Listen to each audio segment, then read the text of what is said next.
So welcome to Lessons from the Field. As you know, this is a series of interviews that we do with a diverse array of guests, all who have a common thread, and that is a passion for pharmacy and pharmaceutical sciences. Today, we're very pleased to feature Scott Conry. He is a graduate of our PharmD program from 1993. He's currently Vice President and Head for Oncology Field Medical at GlaxoSmithKline. He has a long and very illustrious career in pharmaceutical industry that we're going to hear about and hear his insights that I know will be very valuable to our students and guests and alumni friends who may be listening. So let's go ahead and get started. Scott, if you wouldn't mind starting by just giving us a real brief overview of your career. And then after that, I want to ask you more specifically some of the day-to-day activities that you're involved in. Yeah, no, I'd be happy to. Thanks. First and foremost, thanks for having me on. A brief overview of my career. That's tough, only because brevity is not one of my strong suits. I actually started in retail pharmacy, and I worked in retail pharmacy for 4+ years. And retail pharmacists serve such a wonderful role in the community. But for me personally, I didn't have the patience for the role. And I'm like, I don't know that I can do this my entire career. So I looked for opportunities. When I was in pharmacy school, I knew I wanted to get into industry. I just didn't know how. And so the healthcare business side interested me as well. So then I went to work for Caremark and actually started in utilization review with them, and then moved into trade relations and sat on their P&T committee, where I got to interact with industry quite a bit. And in doing that, made a lot of key contacts and was able to get into industry in 1999 with Sanofi. I actually launched Plavix, so that tells you a little bit about how long I've been around. But I started as a medical liaison in the field, and I'll tell anybody that listens, it's the best job in the industry. It's a fabulous job, and I love doing that. But after a couple of years, they wanted somebody to move into the training department and actually create medical training for all of their medical liaisons, as well as teach medicine to the rest of the organization. So all the sales reps, all the account managers, everything. And it was an opportunity to create my own job from scratch, which was kind of fun. And I always loved to teach. So I actually relocated my family down to St. Louis, and I spent the next 4 years. I built out medical training for Sanofi. It's my first opportunity leading people, which it'll be a theme as you walk through my career, and it's really my passion. But we had the opportunity to build the job from scratch, and then the company grew quite a bit. In 2005, I actually moved back to Chicago and went to work for Schering-Plough as a medical liaison. So Sanofi and Aventis had actually merged, and my role had moved from St. Louis to New Jersey. I didn't feel like moving my family out east. I wanted to come back to Chicago. So I went back in the field as a medical liaison, did that for a year. And then I led their cardiovascular medical liaison teams for a few years. I did an interim stint as a medical director, and then I actually led a group of research nurses as well. But Schering-Plough and Merck merged, and then my position was sort of eliminated there, and I was looking for another opportunity. And I joined a smaller company, Ferring Pharmaceuticals, specifically in oncology for prostate cancer. And I have a significant family history with cancer. My mother died of lung cancer. She lost all 4 of her siblings to different types of cancer. My father's lost a few siblings. My mother-in-law, my father-in-law have cancer. So it's something that's impacted my life greatly. So to work in that field and feel like I can impact patients every day in what I do in that role is really a passion of mine. So I went to work for Ferring as a medical liaison. It wasn't a great job fit. And an old friend of mine recruited me to Novo Nordisk to work on the rare bleeding disorder hemophilia side. And I started as a medical liaison, but then moved into his role a year later, and I led all their hemophilia rare bleeding disorder teams for the next 4 years. And that really cemented my love for leading teams. I love to lead people and help people succeed and find out, what is the component of their job that they love the most? What is their unique talent, and how can I help them grow and develop? So I did that for 4 years, but I really wanted to get back into the oncology space, and I joined Novartis Oncology in 2016. I originally led their rare disease GIGU teams, moved into hematology, and then eventually moved over to the head of all hematology at Novartis Oncology, and did that for the about 5 years in total. And then I had a unique opportunity to come to GSK as they were rebuilding their oncology teams, and they wanted someone to lead hematology. A number of my former Novartis colleagues had come to GSK, and so it was a cool opportunity to build something from scratch. So I've been with GSK for a little over 2 years now, but after a little over a year in the role, my manager moved into another role, and I was fortunate enough to move over all of their oncology field medical teams. So I have all of hematology under me, all of solid tumor, as well as the medical account teams. And it's just, it's really an honor to lead teams in the oncology space, on a day-to-day basis. Wow. Yeah, that sounds big. How many folks do you have under you then? My total team's about 40, if you include like all the leaders as well as all the field liaisons and some people on like strategy and operations as well. Wow. Well, there's a lot of good stuff there I want to come back to, but before I do that, a lot of times our students are really interested in, the more specifics, like what you do on a day-to-day basis, or what you spend the most time doing, I guess. So maybe you could fill us in a little bit on that too. Yeah, it's interesting. Obviously I'm trained as a pharmacist, but when people say like, "What do you do?"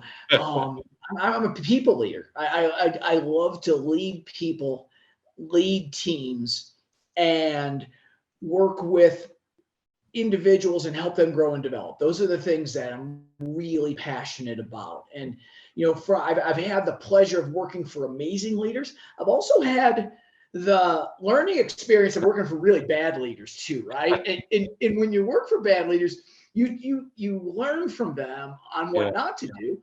And you have the opportunity to learn things, also that are positive, right? But from a leadership perspective, all the leaders who work for me, I always try to impart upon them. It's not about us as leaders. It's about our teams. Mm-hmm. And it's our job to create an environment where they can succeed, to understand what barriers are in their way that get in their way of success, but also to understand, what are their unique talents and skills that they do well, and let's set our people up for success. Because at the end of the day, if you can help every individual on your team be really the best version of themselves and empower them to succeed in their role, as a leader, you're going to succeed inherently by that, right? Yeah. I've worked for a few leaders that were always the smartest person in the room and didn't really listen to others. And while they were very bright, they were not very good leaders. Yeah, it's so true. Yeah, I totally identify with everything you said there and appreciate what you're doing. Well, now maybe if we could just step back, because I do want to ask you about your time when you were at UIC. I know it's been almost 30 years. Yeah. So if you can remember, but what were there experiences that you got while you were in school that helped influence your career, or informed your careers? You obviously made a lot of career choices over time.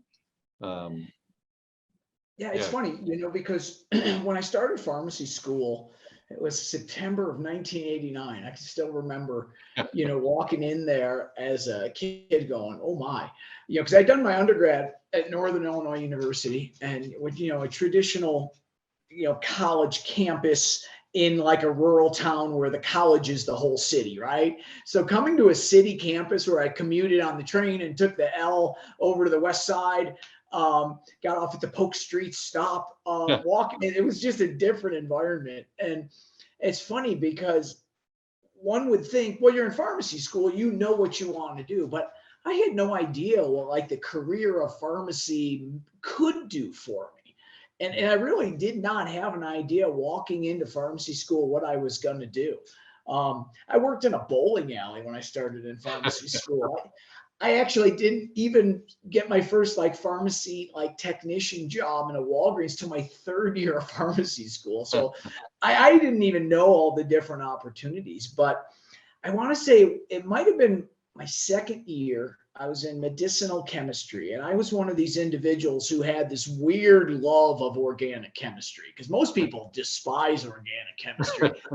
And it doesn't mean I did really well in the class, but I loved it. There's something fascinating about the subject that I just enjoyed. And I believe it was Professor Woodbury who was teaching like second year medicinal chemistry. And we were talking about like benzodiazepines and specifically like the different alterations of the carbon structures. You can add a nitrogen, component here and it changes the pharmacologic properties. And I'm like, that's fascinating. I said, that's really cool.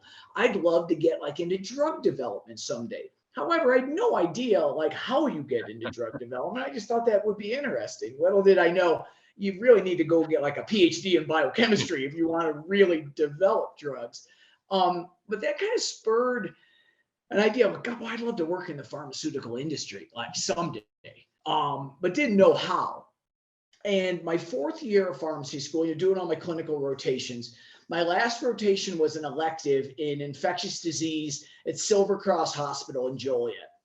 And maybe 4 weeks before that elective rotation, the preceptor resigned, and all of a sudden I didn't have a rotation. So the fourth year, the person who was responsible for like fourth year, Avery Spunt was responsible for like fourth year, super guy. And he goes, well, Scott, it's an elective, so you can do whatever you want. He goes, what do you want to do with your career? And I'm like, I'd love to get into the pharmaceutical industry, but I really have no idea how. And just kudos to Avery. He's like, I know some people in the industry. Let me make some phone calls for you. So he actually reached out to a guy by the name of Dave Ingalls, who was like a sales district manager for the Upjohn Company. And they created a rotation for me where literally he would just like phone up a sales rep and say, Scott's riding with you tomorrow. So I kind of rode with sales reps every day, which was intriguing in its own right. But I spent 2 days with a medical science liaison. And the Upjohn Company started the medical science liaison job actually sometime in like the late 60s. And they were specializing in infectious disease, and they had some of the first protease inhibitors in development for HIV. And so we met with different researchers at like University of Chicago, Northwestern, et cetera, about some of the early research. And I'm like, this is the coolest job on earth. I want to do this job, but I had no idea how to get that job. And, coming out of pharmacy school, I was graduating 6 weeks later. And I took my boards on a Tuesday and Wednesday. I got married that Saturday. It was a bit of a stressful week. But I didn't know. I tried to get a job as like a sales rep. That didn't work. So I went into retail pharmacy because I'm like, well, I need a job. But in the back of my mind, I'm like, I want to get into industry. So that's kind of, a little bit of how some of my experiences at UIC shaped where I've gotten today. Yeah, well, thank you. I appreciate you mentioning both Dr. Woodbury and Spunt. I'll have to let them know that their names are being recorded on this interview. They're both retired now, by the way. Yeah, I figured as much. Thanks for that. So I guess you kind of have already told us what drives you from a passion standpoint. That was leading and working with your teams and so forth and seeing them do well. But are there other highlights of your career that have really given you satisfaction and made you appreciate what you do and that you'd like to share? Yeah, it's interesting because if you look at like my career, like on paper, it's like, wow, you've had a lot of cool jobs and you have like a neat title, and boy, there must be like one seminal moment that stands out. But it is difficult to like put my finger on a single moment that I'm most proud of, if you will. I've pretty much just taken every opportunity that's come my way, and some opportunities that I've been fortunate enough to take, other people have passed up, and I'm like, I'll do that, right? And it's just about trying to have like diverse experiences and doing different things. I'd have to say the things I'm most proud of are really when there are like individuals on teams of mine who have a passion to like develop, grow, know where they want to go in their career. And I have the opportunity to mentor those individuals and give them opportunities to participate in projects or on certain task forces that align with their career development. Um, and watch them grow and flourish. And then when there is an opportunity to move into another role for them, I'll actually like mock interview them because I really want them to succeed. And I'll tell my leaders all the time, one of the greatest gifts you can have as a leader, one of the greatest compliments is you have an individual on your team, you help them grow, develop towards some goal, and then they leave your team. I mean, you should be super proud of yourself as a leader because you've helped that individual. I'll never be able to pay back the people that have helped me in my career, but I'm only going to be around so long, in this industry. And, if I can build a talent network of people that have worked under me and then they flourish as leaders, then I feel like I've done my job. Those are the things that excite me the most. Yeah, yeah. Well, that's fantastic. I can tell that that's a real passion. You would be great in academia, by the way, because we have 200 students every year that you get to do that same thing with and see them go on and do great things. Maybe when I'm done in this career, I'll move into the academia. Sounds good. We'll hold a spot for you. Um, so, as you probably know, a lot of our students and really the college itself has a reputation for really focusing on patient care and the clinical side of pharmacy, some of which really started at UIC.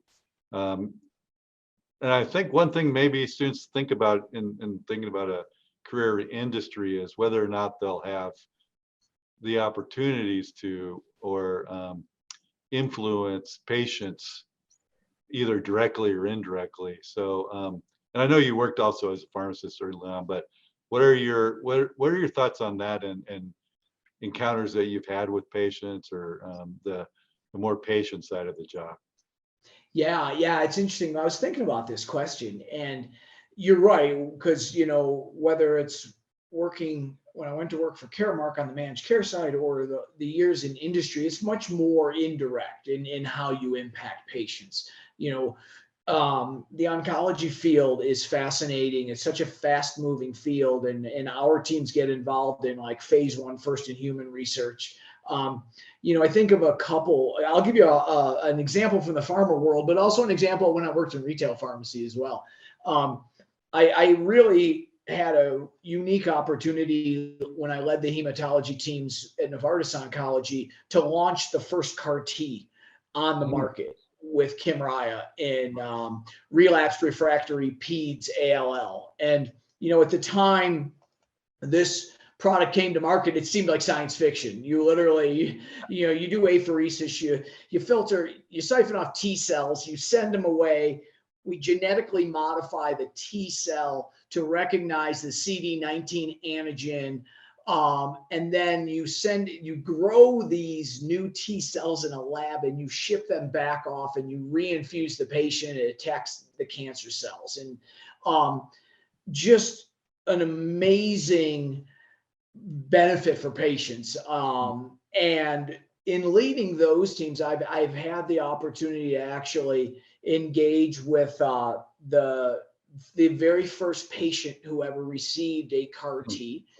They told her father there was zero option at all. It was still in phase 1 in development. This was at the University of Pennsylvania. And they said, hey, listen, we have an experimental CAR T. It's the last chance we have. And she received it. And like many patients with CAR T, she had a terrible case of CRS where she had a very high fever. They didn't know that she was going to make it through the evening. And the physician actually worked with his pharmacist at the hospital to say, okay, what should we do for this patient? They actually came with the idea to like use tocilizumab to actually affect the CRS in the patient. The patient recovered and she's still alive today. And that's gosh, like 15 years ago when she was treated. It's amazing. It's just amazing. So it's indirect, but to work on those products and work with the investigators and watch the impact on patients is amazing. And then I would say one of the things that stands out from my retail pharmacy days, it was a Friday night, like 10 minutes before I was going to close. There's like nobody in the store. It's dead. And all of a sudden there's a guy at the window and he's got like a stack of like 6 prescriptions in his hand. And I'm like, no, it's Friday. I want to go home. Younger guy. I say younger now as someone who's 53. At the time he was probably in his mid 40s and I was all at 25 years old. But, and the prescriptions from the University of Chicago from the emergency room, and it's a statin, it's a diuretic, it's a beta blocker, it's an ACE inhibitor. And I asked him, like, why are you getting these prescriptions? He goes, well, I had a heart attack. I'm like, okay, yeah, this is usually the standard list you get. And I said, did your doctor like tell you what these are for, how they work, how to take them, what the side effects? He goes, nope, he just gave me the prescriptions and said, go fill these. And so I end up filling them and it's closing time. So I close all the windows down because I don't want anybody else showing up with any more prescriptions because it's closing time. But I happened to like sit out in our little waiting area and we just walked through every one of his prescriptions. I told him how they worked. I told him what they were for. I told him why he was getting them. And he said, wow, thank you so much. I had no idea. The doctor didn't tell me. I didn't know what this was for, et cetera. And I walked out that evening and said, that's the benefit a retail pharmacist can provide to their people. So I still remember that vividly as well. Yeah. It's a great profession when you can impact patients that way directly, or in your case with the industry, all the millions of patients that you can be interacting with those drugs. So, good stuff. So maybe turning your experience now into advice for the next generation. We have a lot of students interested in careers in pharmaceutical industry, and whether it's that or other advice you might have for students who are, they're either, in any stage of our PharmD program, they're just starting like you did at one time, or maybe they're a little bit further along, or even some people who are finishing and still unsure exactly what to do, or like you, maybe have an idea but aren't sure how to get there when you started. So what advice maybe do you have for our current, the next generation, I guess, of pharmacists? Well, you mentioned, we were talking a little bit earlier about you have a very active group in the student chapter of the Industry Pharmacist Organization. So I would encourage people to get, involved there. And just get involved in as much as you can. So there's the Medical Affairs Professional Society, there's a Medical Liaison Society. Get involved in as many of these societies as you can and network with people, because there are countless people that have been exactly in your shoes, not knowing how, to get to that space, and they're willing to help you. And be bold. Reach out to people on LinkedIn in those roles or leaders in those roles. I get countless people who reach out to me on LinkedIn, and I will make time to talk with them. So I'm probably going to get like, that's okay. I'll make time. My calendar's crazy. It may take me a month to make time for you, but I'll put, because I want to, hear where you want to go, what your passion is. And we'll try to connect people. It's funny.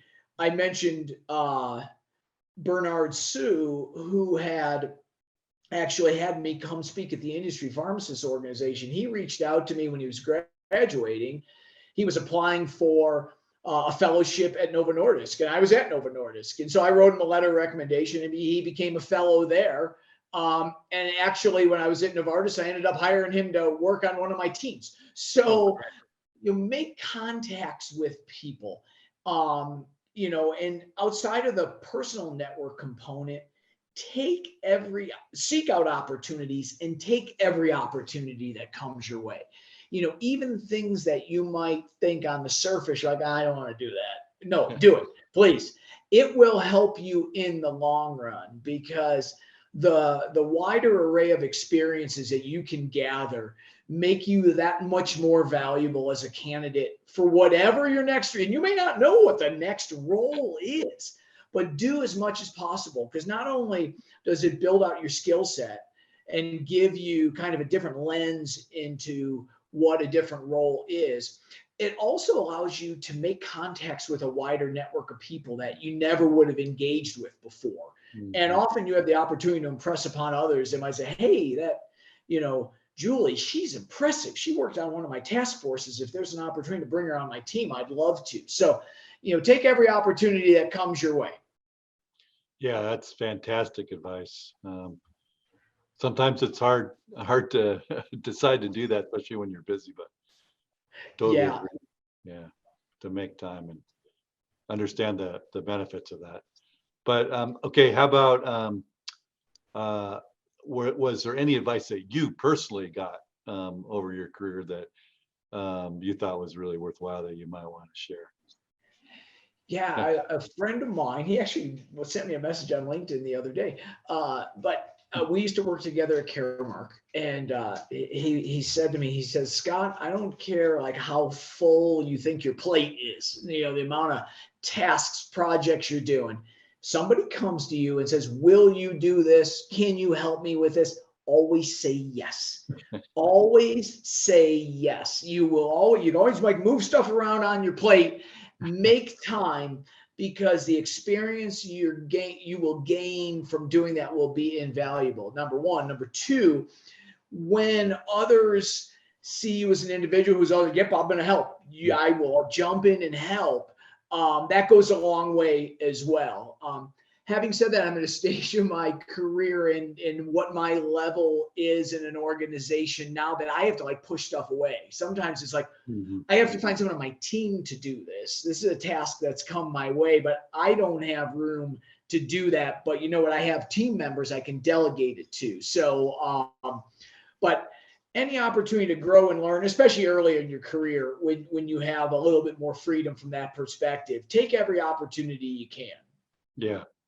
Yeah, you're so right about that. I mean, not only for the experience that it gives you, but it just creates other opportunities as well, because people view you as somebody who is willing to take on new tasks. And those people. I mean, I can think of myself as I'm trying to find folks to do things. Certain people just come to mind because they're the doers and the ones that always say yes, and we'll take it on and do a good job. So yeah, I mean, certainly in your role, I mean, you're running the show for the whole pharmacy school, right? So unique projects come your way, but you're like, well, I can't do this, but I have, access to a huge faculty, and someone needs to help me out here. And I'm sure you're aware of, like, okay, I know my, professor of pharmacognosy has a unique talent here. This project would be ideal for them, right? yeah. And so you and I are in similar roles in trying to figure out who on our team is the right person to take on a task. Yeah, exactly. Well, this has been great. I really appreciate you taking the time.